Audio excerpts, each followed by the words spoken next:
पूरे देश में धूमधाम के साथ कृष्ण जन्माष्टमी मनाई गई। रात के 12 बजे मंदिरों में भगवान श्री कृष्ण का जन्म हुआ। मंदिर में भगवान श्री कृष्ण का पंचामृत अभिषेक के बाद आरती के साथ उन्हें भोग लगाया गया। श्री कृष्ण जन्मोत्सव को लेकर देश भर के भगवान कृष्ण के मंदिरों में भक्तों का तांता लगा रहा। मथुरा में भक्तों की भारी भीड़ देखने को मिली। और अब आपको 12 कैमरों के जरिए दिखाते हैं कृष्ण जन्माष्टमी की 12 तस्वीरें। पूरे देश में कृष्ण जन्माष्टमी कैसे मनाई गई, 12 तस्वीरों में आप देख सकते हैं। रात के 12 बजते ही भक्त झूमने लगे।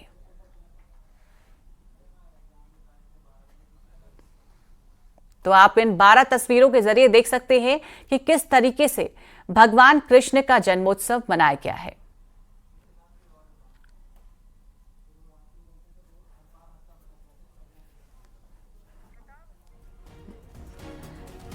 तो उत्तर प्रदेश के अलग अलग जिलों की तस्वीरें हैं। इन 12 तस्वीरों में आप देख सकते हैं कि किस तरीके से भगवान कृष्ण के जन्मोत्सव को लेकर भक्तों के अंदर भारी उत्साह रहा। पूजा अर्चना करके भोग लगा के सभी ने भगवान श्री कृष्ण के जन्मोत्सव को धूमधाम से मनाया।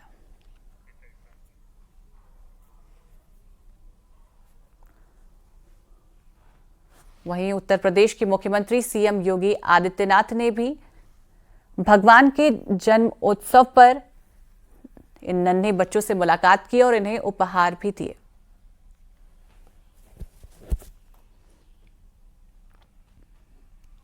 अब आपको मथुरा की तस्वीरें दिखाते हैं। रात 12 बजे कपाट खुलते ही हाथी घोड़ा पालकी जय कन्हैया लाल की से मंदिर परिसर गूंज उठा। भक्तों ने भगवान कृष्ण के दर्शन किए और किस तरीके से भगवान कृष्ण के जन्मोत्सव को मनाया गया ये आप तस्वीरों में साफ देख सकते हैं। भक्तों में भी भगवान कृष्ण के जन्मोत्सव को लेकर भारी उत्साह देखने को मिला। तमाम जगह से लोग भगवान कृष्ण के जन्मोत्सव मनाने के लिए मथुरा पहुंचे थे और यहां पर रात 12 बजते ही गीतों के साथ भक्तों ने धूमधाम से भगवान श्री कृष्ण के जन्मोत्सव को मनाया।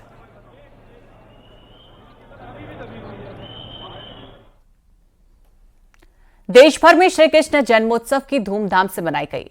मंदिरों में विशेष सजावट की गई। जौनपुर, हरदोई और बरेली में भी जन्माष्टमी की रौनक देखते ही बन रही थी। जौनपुर पुलिस लाइन समेत हनुमान मंदिर, मातापुर में जन्माष्टमी पर सजी झांकियों ने सभी का मन मोह लिया। हरदोई के हरियावा में अनोखे अंदाज में कृष्ण जन्मोत्सव मनाया गया। कृष्ण जन्म के बाद पुजारी कृष्ण लला को लकड़ी की सूप में लेकर सर पर रखकर पास से निकली सई नदी को पार कर उन्हें उस पार लेकर गए। ठीक उसी तरह जैसे वासुदेव कृष्ण जी को लेकर यमुना नदी पार करते हुए मथुरा पहुंचे थे। वहीं दूसरी तस्वीर बरेली की, जहां श्री कृष्ण बांके बिहारी मंदिर को रंग बिरंगी लाइटों से सजाया गया। यहां जन्माष्टमी पर 7 दिन विशेष आयोजन किया जाता है।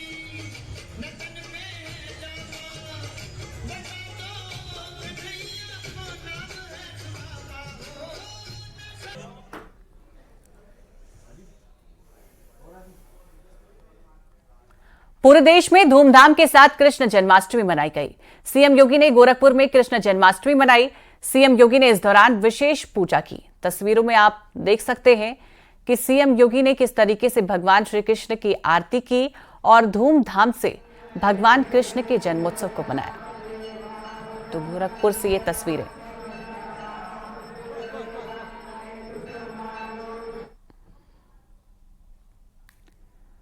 सीएम योगी ने श्री कृष्ण जन्मोत्सव में आयोजित कार्यक्रम में राधा कृष्ण से बने बच्चों को सम्मानित किया।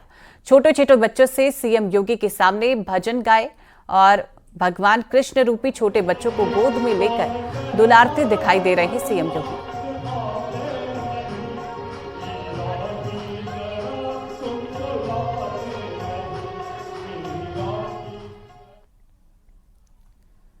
और अब आपको दिखाते हैं एक हैरानी भरी तस्वीर जो कोर हिमालय से आई है।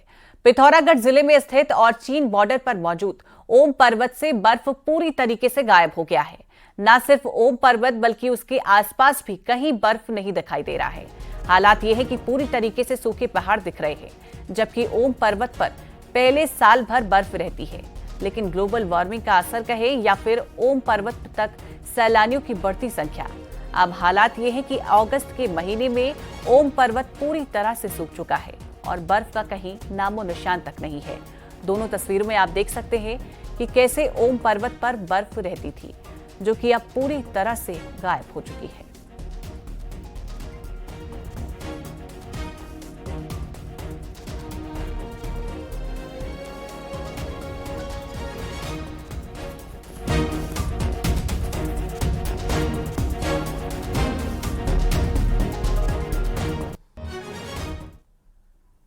और वहीं सोनभद्र में बिजपुर इलाके में अजीर नदी उफान पर है। जिले में लगातार हो रही मूसलाधार बारिश से लोग बेहाल हैं। कई इलाकों में नदी और नाले उफान पर हैं। देर रात ओबरा डैम का एक फाटक खोलना पड़ा। रात से लगातार पुल के ऊपर पानी चल रहा है। उधर कर्मा क्षेत्र में पुल बहा, जिससे कई गांवों का संपर्क टूट गया। जरहा में एम्बुलेंस, 2 पहिया 4 पहिया स्कूल के छात्र फंसे हुए रहे। तो इस वक्त सोनभद्र की एक्सक्लूसिव तस्वीरें आपकी टीवी स्क्रीन पर।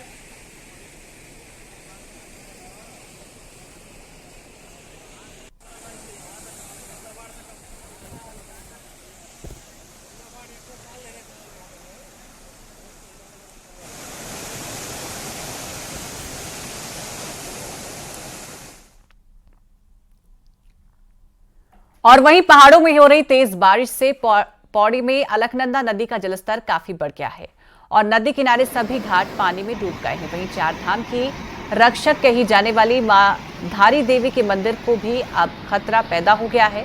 मां धारा देवी का सिद्धपीठ मंदिर अलकनंदा नदी के बीच पिलर पर टिके हैं और नदी के उफान पर आने से मंदिर का पिलर काफी हद तक पानी में डूब चुका है और अब मंदिर प्रांगण तक अलकनंदा नदी का जलस्तर पहुंचने में कुछ ही मीटर की दूरी रह गई है। ऐसे में मंदिर समिति को डर है कि कहीं मंदिर जलमग्न न हो जाए। धारी देवी मंदिर के पुजारी ने कहा कि नदी का तेज बहाव पिलर पर काफी जोर डाल रहा है, जिससे कई बार मंदिर हिल भी रहा है।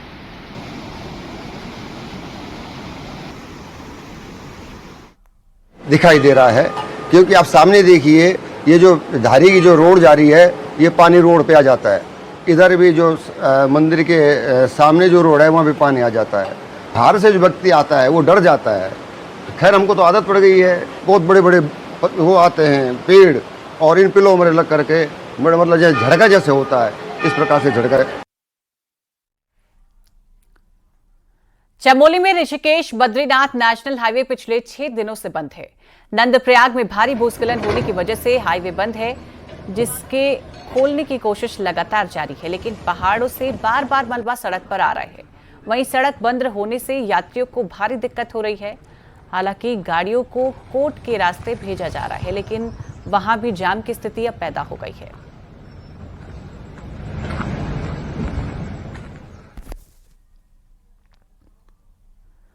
और वहीं चमोली के पगनो गांव में कुदरत के कहर ने सब कुछ तबाह कर दिया है। पगनो गांव में लगातार बारिश के बाद भूस्खलन हो रहा है, जिससे 90 से ज्यादा घर प्रभावित हैं। वहीं कुछ घर बर्बाद हो चुके हैं और लोगों को सुरक्षित जगहों पर भेजा गया है। आप तस्वीरों में साफ देख सकते हैं कि गांव में किस कदर बर्बादी हुई है। गांव के ऊपर भूस्खलन हो रहा है, जो पूरे गांव को चपेट में ले रहा है। मलबा और बड़े बड़े पत्थर गांव की तरफ आ रहे हैं। वहीं प्रशासन से लोग काफी नाराज हैं। लोगों का कहना है कि पिछले साल से गांव आपदा की चपेट में है, लेकिन प्रशासन ने कुछ भी नहीं किया।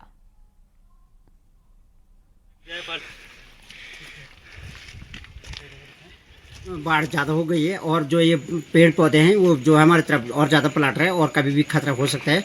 पूरे गांव के लिए खतरा है। इधर 54 परिवार तो चपेट में है। अब जो है इसके अंतर्गत आगे पता नहीं क्या स्थिति होगी। कल रात परसों रात से जो है हम उधर ही सो रहे हैं।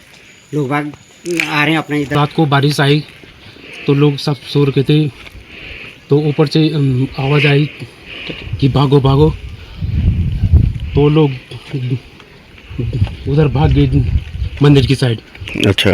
तो यहाँ पूरा नाला गदेरा, पूरा लोगों ने रात को गाय भैंस सारे उधर भीग गए।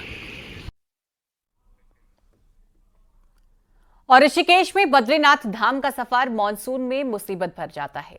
कई बार तो यात्रियों को कई घंटों तक एक ही जगह पर रुकना पड़ता है। क्या है मामला, रिपोर्ट देखिए।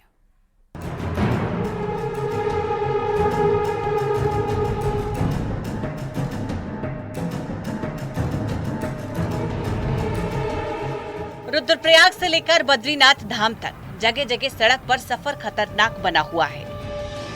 रोड पर मलबा आने से लोगों को भारी दिक्कतें हो रही है। वहीं सिरोपगढ़, नंदप्रयाग, छिनका, पागल नाला के साथ पागल गंगा, कंचन गंगा और गुलाब कोटी पर पहाड़ी से मलबा आने से बद्रीनाथ हाईवे बार बार बंद हो रहा है।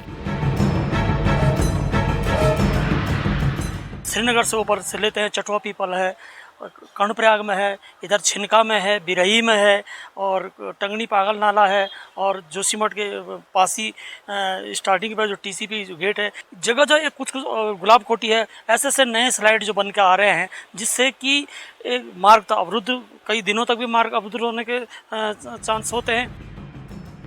मॉनसून में बद्रीनाथ हाईवे से सफर किसी चुनौती से कम नहीं है, क्योंकि बारिश के बाद पहाड़ी दरक रही है और कई जगह सड़क पर दलदल जैसे हालात बन गए हैं। इसके साथ ही हाईवे पर बने नए स्लाइडिंग जोन भारी मुसीबत बन गए हैं। आज स्थिति है कि अगर 10 किलोमीटर यहाँ से आगे हेलंग से लेकर के और नंदप्रयाग से लेकर जगह जगह सड़कें अवरुद्ध होती है। हर मानसून सीजन में यही हालत है, चट्टानों का दरकना और जगह जगह सड़कों का ध्वस्त होना ऋषिकेश बद्रीनाथ राष्ट्रीय राजमार्ग की नियति बन गई है। सड़क के हाल इतने खराब है कि कई बार गाड़ियां फिसल रही हैं और हादसों का सबब भी बन गई है। न्यूज़ 18 के लिए चमोली से नितिन सेमवाल की रिपोर्ट।